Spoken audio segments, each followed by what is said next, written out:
Ce témoignage parle de la réalité de la sorcellerie et du satanisme raconté du point de vue d'un homme avec une expérience personnelle.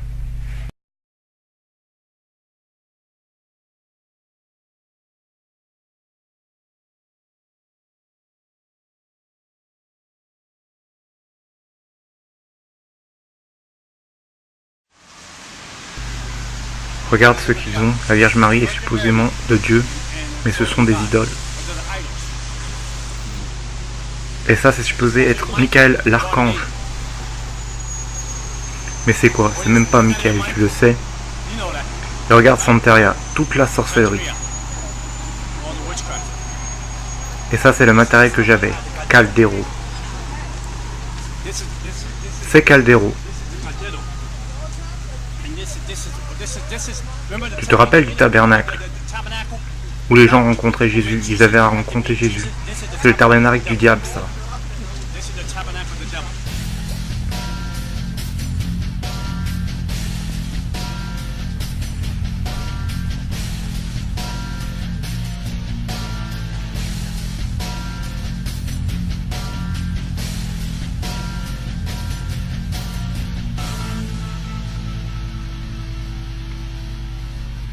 J'ai grandi dans un quartier où j'ai été témoin de mon premier meurtre en allant chercher du lait. C'était à 3 mètres de moi. Ils ont tiré sur le gars 7 fois. C'était des jeunes. J'ai vu le meurtre après meurtre après meurtre. Pour survivre dans les rues du Bronx, vous devez être un tueur, un assassin. Vous devez être intelligent et malin. Du côté de mon père, il n'y avait que des sorciers et des sorcières. Nous étions immergés dans la sorcellerie. Nous avions un contrat, une alliance avec le diable. Je me rappelle quand j'étais plus jeune, à 9 ans, j'allais dans cette pièce pour adorer le diable. Et je pouvais sentir la présence du diable qui rentrait dans la pièce. Et mon père était en train d'adorer et parlait en langue démoniaque. Et il adorait, mettait des fleurs, des bougies et mettait de l'eau. De 19h à 5h du matin. J'étais emmené dans les églises démoniaques, dans des églises de sorcellerie. J'étais formé à devenir un sorcier. J'étais entraîné par des sorcières dans la religion depuis 30, 40, 50 ans.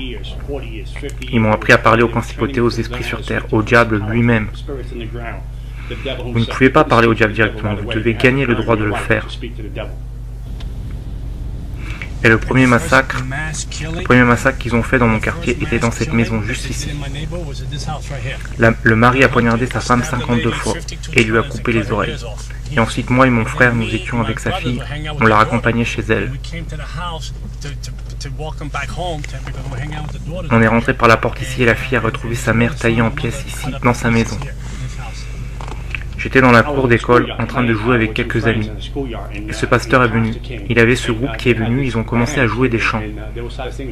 Les gens se réunissaient au milieu de la cour d'école et il y avait une atmosphère incroyable. Il y avait une joie incroyable et je venais d'une famille brisée. Ce pasteur est monté sur l'estrade et il parlait d'histoire de la Bible. Et comment Dieu aimait tout le monde, ce genre de choses. Et pour la première fois, j'ai été vraiment captivé. Peut-être que Dieu m'aime, peut-être qu'il me veut, peut-être qu'il veut ma famille, peut-être que Dieu veut toucher ma famille, peut-être qu'il veut changer ma famille. Je me suis dit que je voulais ça, que je voulais expérimenter ça car ça venait vers moi. Et pour la première fois de ma vie, j'ai senti un amour incroyable. C'était indescriptible. Ce pasteur est descendu de l'estrade et venait toucher les gens, prier pour les gens. Alors je me suis dit que maintenant c'était mon tour. Maintenant Jésus va m'accepter, Jésus va me montrer ce qu'est l'amour. Et ce pasteur m'est passé devant. Il ne m'a pas touché, il n'a pas posé les mains sur moi.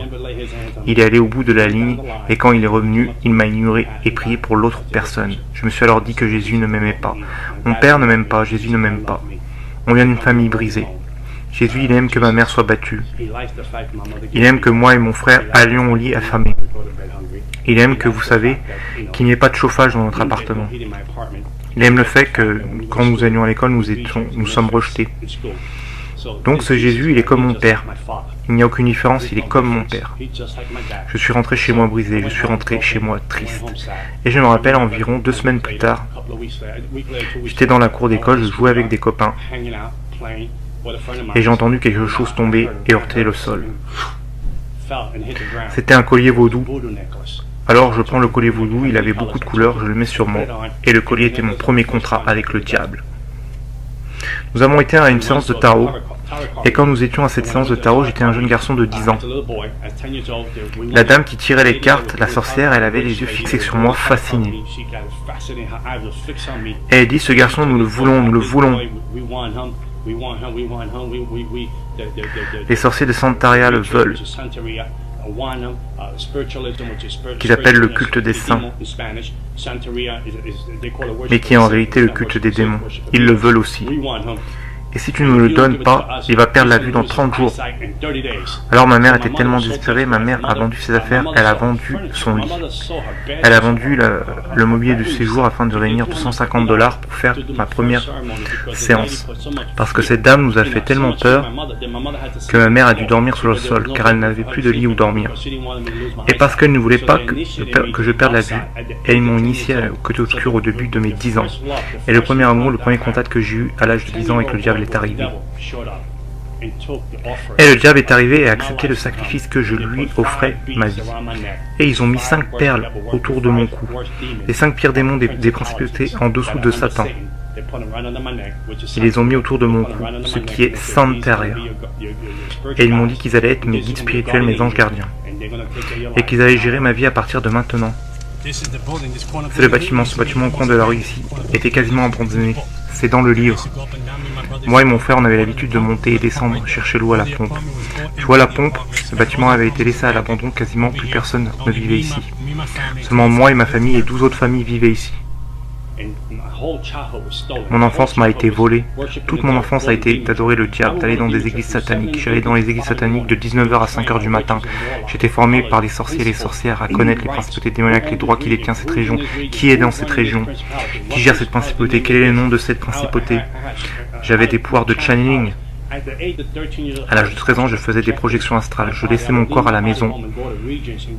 J'allais dans différentes régions et je lançais des malédictions. Je maudissais des quartiers. Je mettais des esprits de prostitution, des esprits de drogue dans ces quartiers, des esprits d'homosexualité, esprits démoniaques, des esprits de meurtre, des esprits de suicide. Je savais comment appeler tous ces esprits dans les quartiers. À l'âge de 15-16 ans, j'allais dans les hôpitaux et invoquais des esprits de mort en soins intensifs, la mort dans une seule pièce pour que cette personne meure, car je voulais grimper les échelons avec le diable, je voulais devenir le plus grand adorateur du diable de New York. Le diable est devenu mon père. Il a remplacé mon père parce que j'ai prié qu'il tue mon père.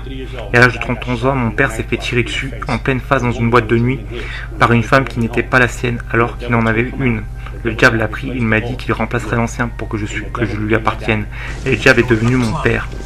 Il y avait une boîte de nuit ici, et mon père est mort ici à 33 ans.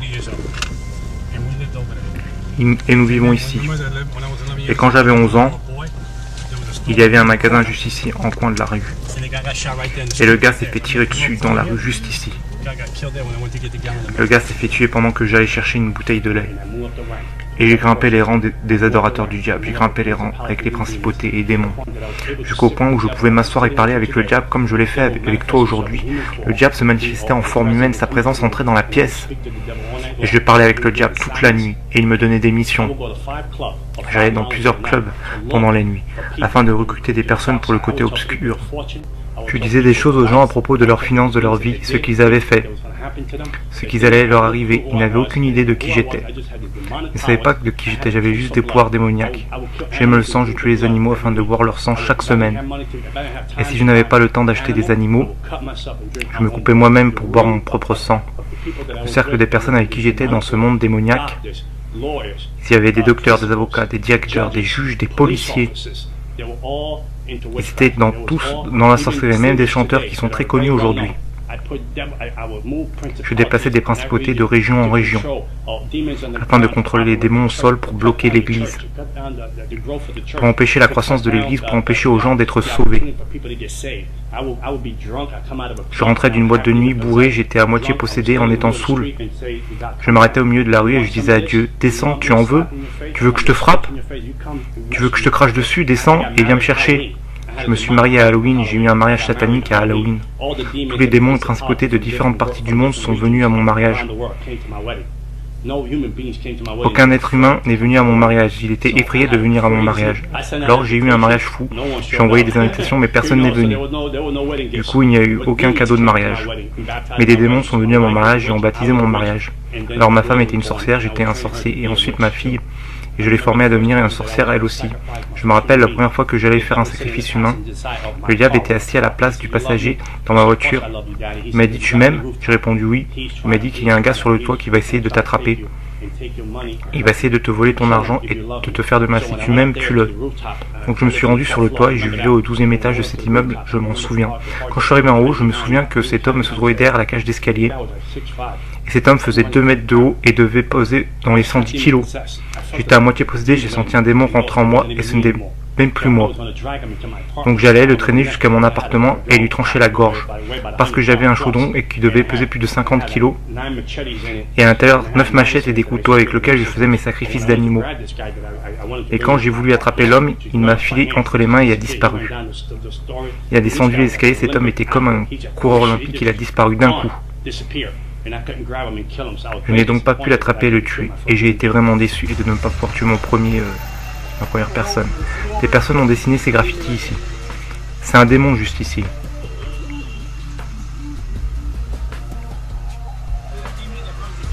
Regarde le démon qui contrôle les portes de l'enfer.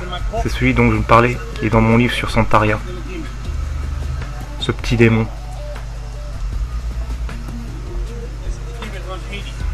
C'est le démon qui contrôle Haïti, la principauté au-dessus d'Haïti. Celui là-bas est la principauté au-dessus de l'islam. Regarde ça pour piéger les gens. La vérité. Tu trouves ça drôle? La vérité vous rendra libre. Ils ont mis le pentagramme là-haut pour que les gens pensent que ça fait partie de ça. C'est quoi cet endroit? C'est l'endroit où vont tous les gens du Bronx pour se préoccuper du matériel. Afin de faire de la sorcellerie, blesser des gens, tuer des gens. C'est l'endroit où nous pouvons aller à l'intérieur, viens. Si je vous disais que j'allais vous tuer dans les 30 prochains jours, les gens me payaient la somme que je demandais, sinon je les tuais dans les 30 prochains jours. Je me fichais de qui vous étiez, de quand vous vous appelez, que qui vous êtes. Que vous appelez catholique, que vous vous appelez chrétien ou croyant, j'allais vous tuer. À moins que vous n'ayez une vraie relation avec Jésus-Christ.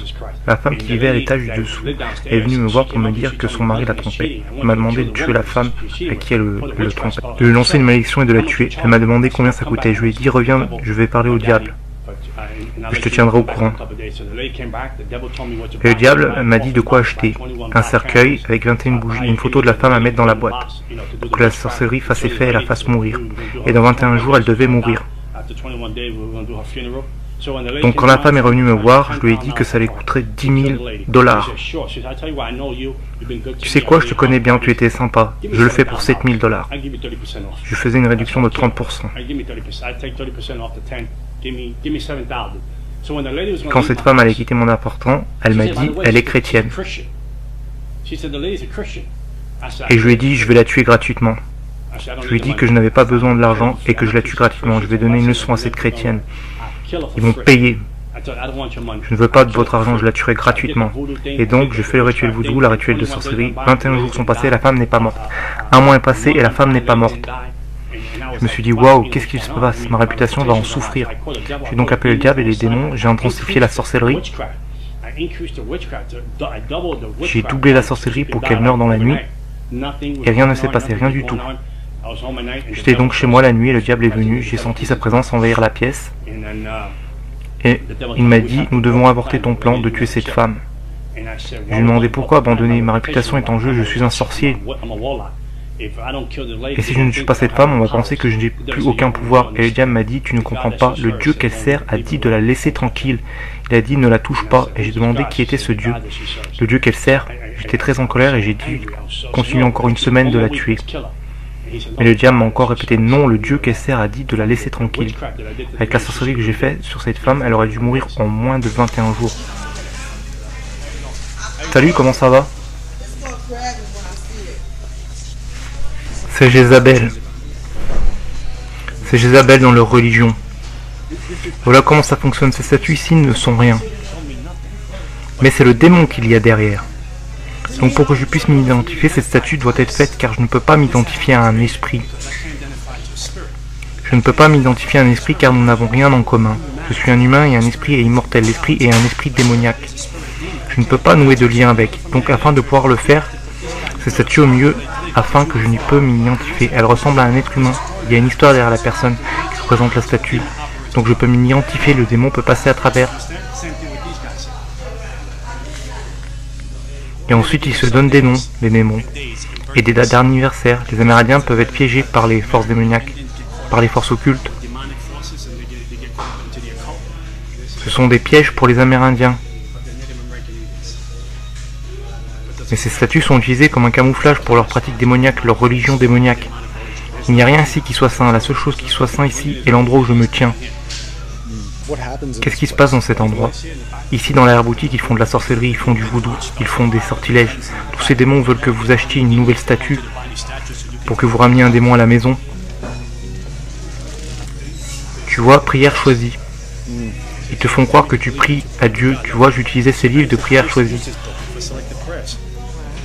Ils te font croire que tu pries Dieu, mais ces prières n'ont rien de prière de Dieu. Il n'y a rien de la Bible ici. Je ne parle pas de la Bible.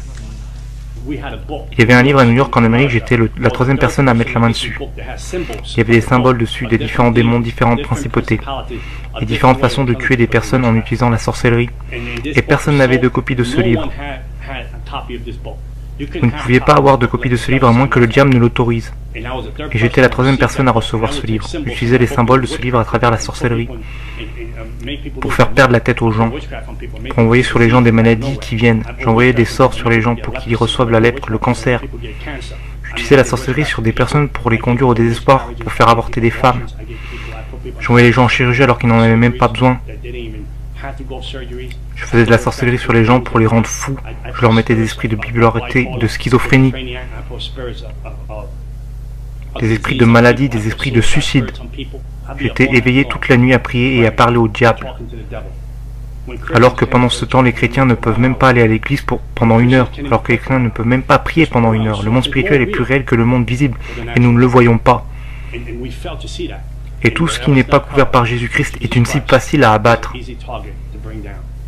Comme les athéistes, je pouvais les abattre facilement, ils étaient faciles à détruire. Les témoins de Jéhovah étaient faciles à détruire.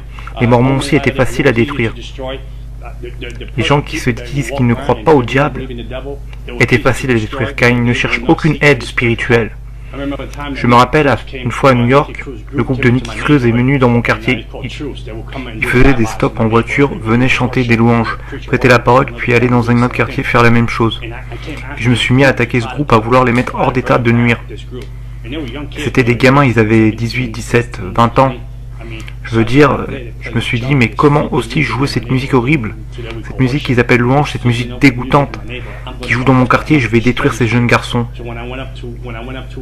Quand je suis arrivé à l'endroit où ils étaient, il y avait un mur de feu autour d'eux. Je ne pouvais pas y entrer pour leur faire du mal. Il y avait quelque chose qui me repoussait. À chaque fois que j'essayais de leur lancer des forces démoniaques sur eux, quelque chose me repoussait. Et j'étais incapable d'atteindre ces gamins. Et je me disais qu'il y avait quelque chose ici qui n'était pas normal. Alors je m'en suis allé et je les ai laissés tranquilles et je me suis dit, ok, ils ont gagné ce premier round. Alors forcément qu'il y a des esprits ici, qui nous observent. Oui, bien sûr, qui nous observent. Ok, nous sommes protégés. Nous sommes protégés par le sang, mon frère. Il n'y a rien de comparable au sang de Jésus. Amen. Ils savent qu'ils ne peuvent pas nous toucher. Ils voient ce qu'on a. On a une barrière de protection autour de nous. On peut marcher dans cet endroit. On pourrait chasser les démons de cet endroit. On pourrait détruire cet endroit au nom de Jésus. Il n'y a rien que le diable puisse faire. J'avais beaucoup d'argent, de belles voitures, de belles femmes. J'avais tout, je vivais dans le monde. Mon voisinage était terrifié de qui j'étais. Ils se disaient, vous embêtez ce type et votre famille va mourir. Vous embêtez ce type, il n'aura pas besoin d'un pistolet, il tuera vos familles durant son sommeil. Mon père était incroyable. Il me donnait des pouvoirs au-delà de ce que je pouvais imaginer. Il me donnait des pouvoirs et les gens avaient peur de moi, la police me craignait. La sécurité dans mon quartier me craignait. Les gens m'appelaient le fils du diable. J'ai mis des chrétiens à genoux, les empêchant de prier car ils étaient sans puissance. Ce n'était pas parce que leur Dieu n'était pas tout puissant, comprenez-moi bien. Leur Dieu était tout puissant, mais le vaisseau était faible. Le vaisseau n'avait pas de vie de prière, la prière n'était pas accompagnée de jeûne, et il n'avait aucune relation avec Dieu. Il y avait une forme de piété dans la personne, mais aucune puissance. La personne était faible, la personne ne faisait rien. Elle avait une Bible, un beau costume, de beaux habits, mais il n'y avait aucune connexion avec Jésus-Christ. parce qu'ils étaient hors de sa volonté, hors de ses promesses, et il était hors du plan que Dieu avait pour lui. Et je vous tenais alors, je vous possédais, je vous brisais, je vous jetais de la sorcellerie. Je continuais de faire ça, des chrétiens en nombre, des familles à des églises. J'en avais après tout ce qui pouvait représenter la croix de Jésus-Christ.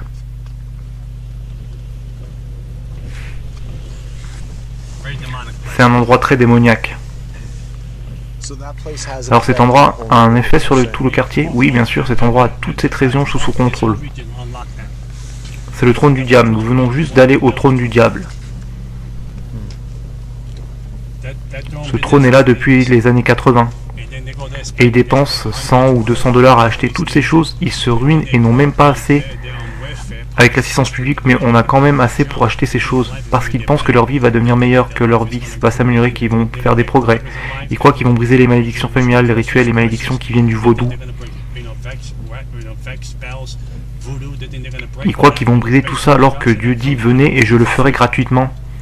Donnez-moi juste votre vie et je vous rendrai libre. » Mais ils n'en veulent pas, c'est trop difficile pour eux, c'est trop compliqué pour eux. Mais ils peuvent aller dans des endroits comme ça et dépenser 200 $. J'avais un contrat avec la principauté qui contrôle Haïti, son nom est Candero. J'avais un contrat avec les démons de Miami, avec les démons d'Afrique. J'avais aussi des contrats avec les démons ici à New York, la principauté qui contrôle Times Square ici à la 42e rue. La principauté qui contrôle Times Square à la 42e rue n'est pas la même que celle qui essaie de contrôler ce quartier. Je n'avais aucune conscience. Je me rappelle avoir fait de la sorcellerie sur mon frère et l'avoir mis en prison pendant 5 ans. Mon propre frère, ma chair, mon sang. J'ai fait de la sorcellerie pour le mettre en prison pour 5 ans. Mon autre frère, qui était aussi sorcier, est venu chez moi, une fois en colère. Et un démon l'a assailli. Il a couru hors de la maison car il ne supportait pas la douleur à son estomac. Et ma mère ne pouvait supporter ça. J'ai fait tellement de rituels sur mon corps. Le dernier rituel que j'ai fait, non seulement j'avais vendu mon âme au diable, mais j'ai fait une cérémonie où je devais boire du sang animal avec de la poudre. Ça s'appelle Sansi. C'est une cérémonie d'Haïtiens et de Français. Vous faites cette cérémonie avec un démon et quand je vais chez les gens pour manger, ils ne peuvent pas faire de la sorcellerie sur la nourriture. Je fais toutes ces cérémonies que vous pouvez imaginer. J'allais dans les églises sataniques. Et chaque année, nous avions une réunion secrète. Tous les sorciers et sorcières venaient à cette réunion pour décider quelle principauté serait invoquée pour contrôler la région. Nous étions mieux organisés que l'Église. Le royaume des ténèbres était mieux organisé que l'Église de Jésus-Christ. Nous savions faire les cérémonies et préparer les choses pour l'année prochaine, avant que l'année en cours ne soit finie, pendant que les chrétiens ne peuvent pas venir à l'église et prier pendant 1 heure, pendant que les chrétiens ne peuvent pas avoir une relation continue avec Dieu. J'avais pris une année sabbatique et la sorcellerie et le diable m'a puni et m'a rendu aveugle pendant 1 an. J'ai été complètement aveugle pendant 1 an. J'étais enregistré à l'association pour les aveugles, j'étais totalement aveugle. J'ai été entraîné à utiliser un chien guide. J'ai été entraîné à utiliser un de ces bâtons que vous utilisez pour marcher dans la rue. Ma mère avait pris soin de moi pendant 1 an. Ma vision est devenue noire et un brouillard est venu dans mes yeux. J'étais aveugle.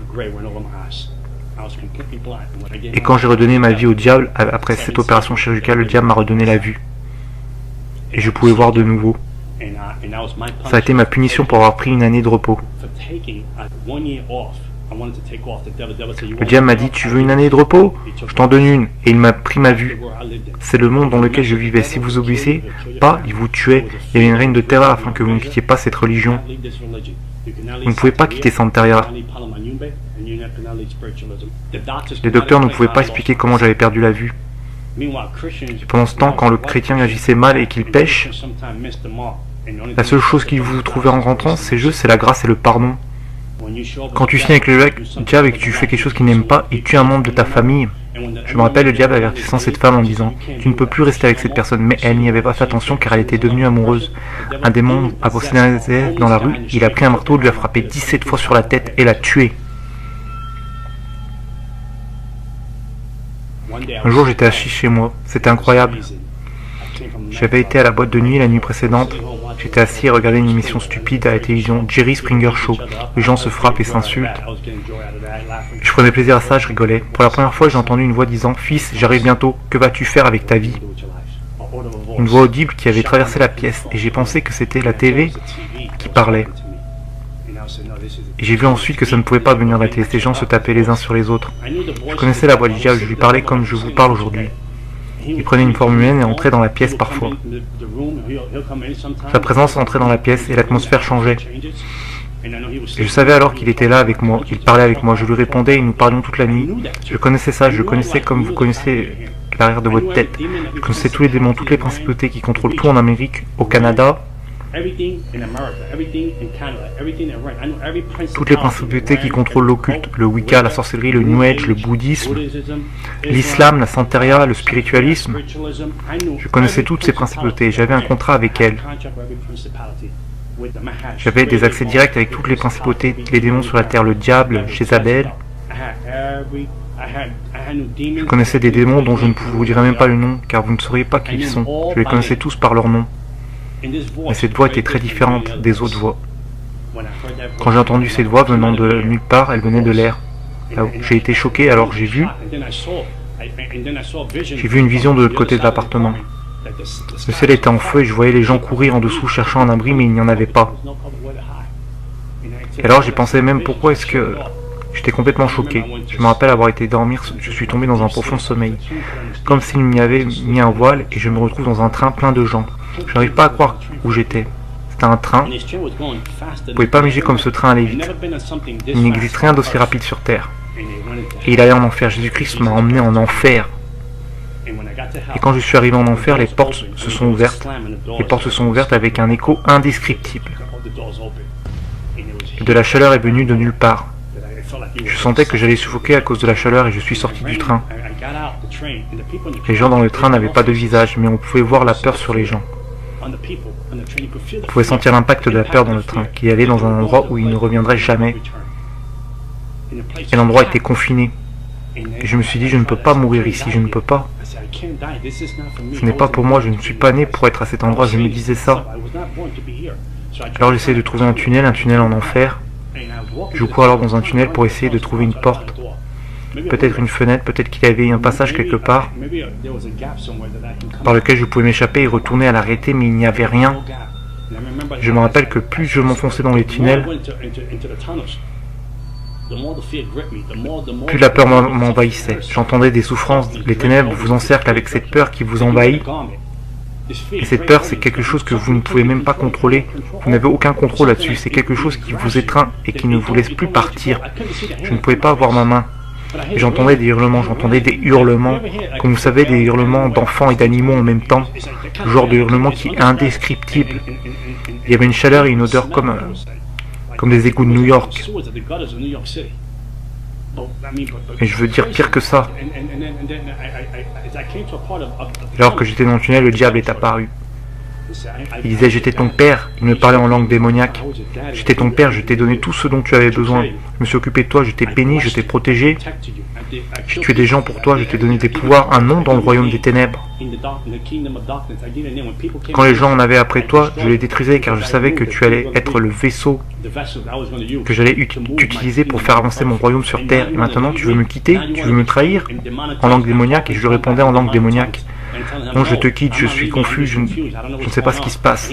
Il m'a dit non, je sais que tu vas me quitter et exposer ma religion, tu vas exposer et je suis comme j'opère, et tu vas dire comment j'opère dans le monde.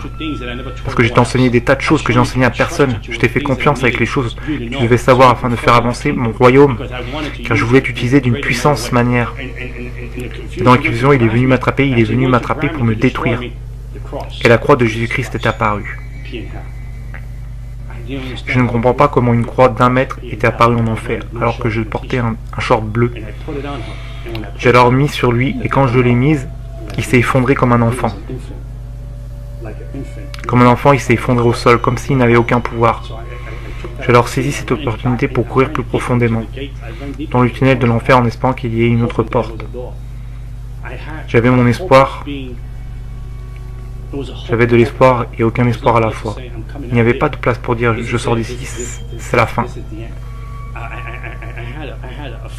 J'avais cette peur qui me saisissait indescriptible. J'avais jamais ressenti une telle peur, un tel désespoir. C'était l'opposé de ce qu'étaient les paradis. L'opposé de la joie, l'opposé de la félicité, l'opposé de la paix, les ténèbres et la lumière.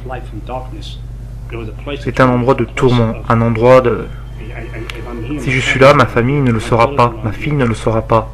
Comment pourrait-il me trouver? Comment pourrait-il me chercher? Donc alors que j'avançais plus profondément dans le tunnel de l'enfer, une fenêtre, une issue quelque part que je puisse m'enfuir, le diable est apparu de nouveau en disant « Maintenant, nous allons te détruire ». Alors je lui réponds en langue démoniaque « J'ai ces marques, ces contrats qui me protègent et je vais te détruire ». Il m'a répondu « Espèce de fou, je t'ai donné ces marques. Avec ces marques, je te possède. Je te possède, personne ne te possède sinon moi. Tu vas vivre pour moi ou mourir. » Et il est venu pour m'attraper une seconde fois. Je me suis dit « C'est fini ». Alors la croix de Jésus est apparue en enfer.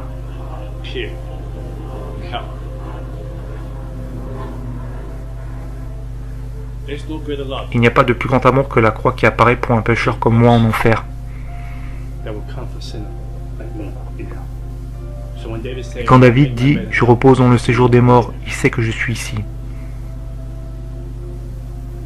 La grâce et la miséricorde sont apparues en enfer. La grâce et la miséricorde connaissaient mon adresse. La grâce et la miséricorde avaient un plan pour ma vie. Avec mes inqualifiables façons de vivre démoniaques, égoïstes et arrogantes, j'étais en enfer. Alors que mon sort était réglé, Jésus-Christ m'a aimé. Et il a dit, j'ai un plan pour toi, je t'aime plus que tu ne peux l'imaginer. Et il est arrivé en enfer quand je me suis réveillé et que mon esprit est revenu dans mon corps. Je me suis levé, je me suis mis à genoux devant Jésus-Christ. J'avais pour 100 000 $ de matériel de sorcellerie à la maison et j'ai tout jeté. Je me suis débarrassé de tout ce qui avait un lien avec le monde des ténèbres. Mon ancien compagnon d'Haïti, de Cuba, de Miami et de New York voulait me tuer car j'en savais trop. Nous devons le détruire, le tuer car il en sait trop et il n'est plus des nôtres. Et ils sont venus pour me tuer, ils l'ont fait de leur mieux. Je dormais durant la journée pour rester éveillé la nuit quand les démons sont venus me tourmenter pendant 30 jours. Ils m'ont tourmenté pendant 30 jours. Ils me prenaient par la gorge, me sortaient hors du lit, la pièce devenait froide. J'étais allongé dans mon lit et je sentais une autre personne allongée à côté de moi, froide. Je regardais comme ça et je pouvais sentir la présence, c'était le diable en personne dans mon lit.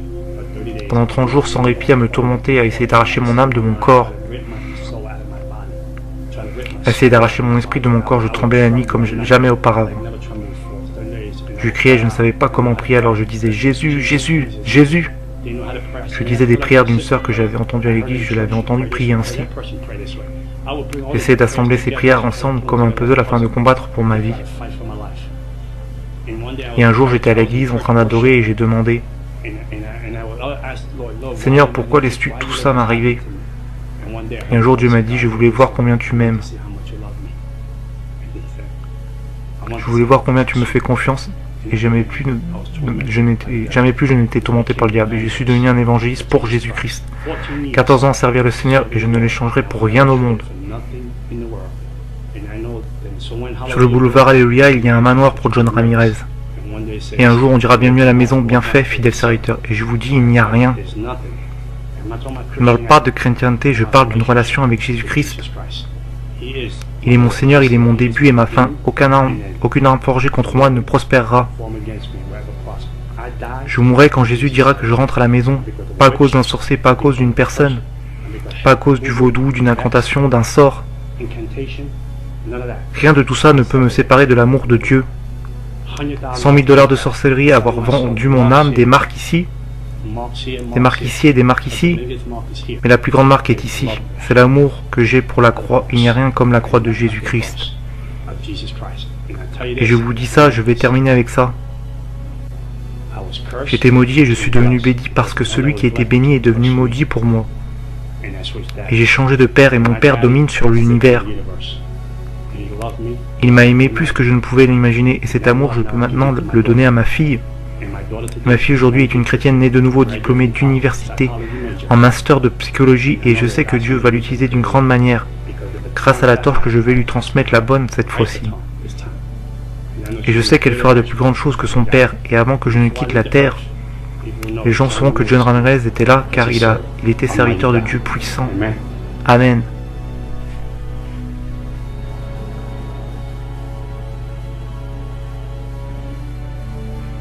Après avoir donné sa vie à Christ, John a rejoint Times Square Church à New York. Il a été formé par le pasteur David Wilkinson jusqu'à la mort du pasteur Wilkinson en 2011. John est maintenant un évangéliste pour Christ. Il voyage à travers le monde afin de prêcher et d'exposer les œuvres de Satan. Oui, pour finir, est-ce que vous savez les cris qu'il a entendus en enfer? Il y a un enregistrement qui tourne sur internet. Ils ont creusé et ils ont envoyé une sonde. Ils voulaient entendre le bruit des plaques, de la tectonique des plaques. Et ils sont tombés sur les cris de l'enfer. Je vais vous passer l'enregistrement, j'espère que ça va vous réveiller.